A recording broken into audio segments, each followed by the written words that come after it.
Camille and Hussein Hassan were driving home quickly in Tal Afar. Curfew was approaching and they were keen to get home. As they approached the checkpoint, a photographer filmed events.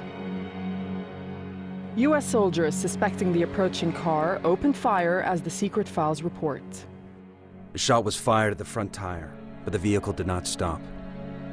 The patrol engaged the vehicle, killing 2 civilians. There were 6 children in the back seat. All were unharmed. Both parents were killed, their orphaned children were covered in their blood. This shocking fatal incident turns out to be one of hundreds of so-called escalation of force deaths described in detail in the secret files. Perceiving themselves to be at constant risk from suicide bombers, US soldiers manning checkpoints and driving convoys were often edgy. Any civilian in their eyes might pose a risk. If soldiers sensed a threat, they could engage in what we now know as an escalation of force.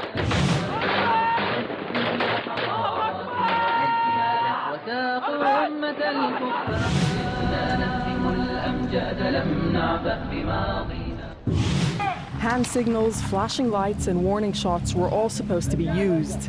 Most escalations ended harmlessly. The files record almost 14,000 incidents across Iraq, but in some cases, people died. The American reports claim their procedures were carried out every time.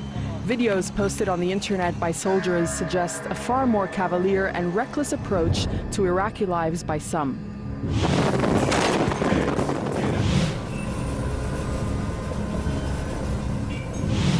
The United States has always claimed it has not kept full records of escalation of force deaths. The files prove otherwise. Al Jazeera has discovered that 681 civilians have been killed at coalition checkpoints and by passing convoys. 120 so-called insurgents also died. Just 13 coalition deaths are recorded. There are accounts of the deaths of drivers, passengers, pedestrians, and cyclists via checkpoints and convoys. Sentry opened fire and shot cyclist in the stomach. Bullet ricochets and hits one local national, 9-year-old girl. The man was said to have been mentally handicapped. We've also found reports of pedestrians killed not for carrying explosives, but for a suspicious pack of grain, a case of books, cigarettes, or an empty plastic bag. Escalation of force deaths grew rapidly in Iraq. In 2004, there were 22 civilians killed. The next year, that rose to 278 civilians killed. The map shows how incidents track the lines of Iraq's roads. But if we look only at fatal escalations, it tells a very different story. Deaths occur almost exclusively in the Sunni areas of central Iraq.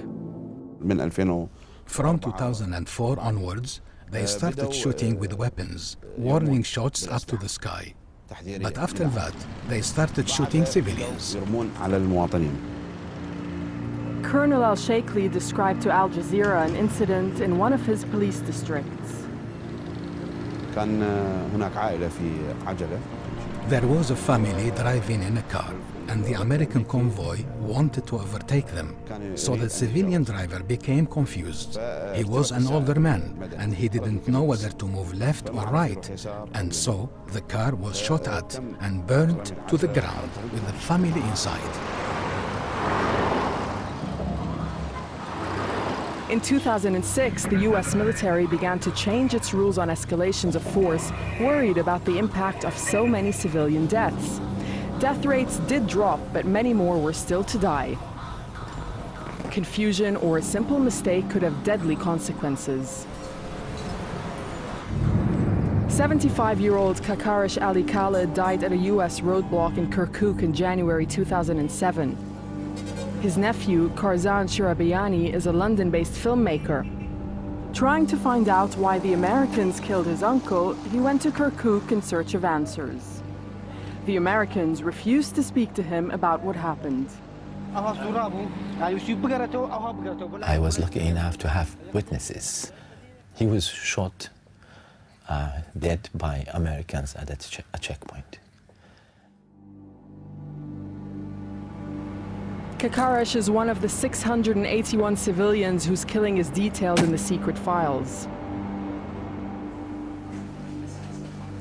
The gunner waved his hands, yelled, and showed his weapon with intent to use it. When the vehicle was 75 meters from location, the gunner fired a second burst of 9 rounds. Local national exited the car and walked approximately 10 meters and laid on the ground.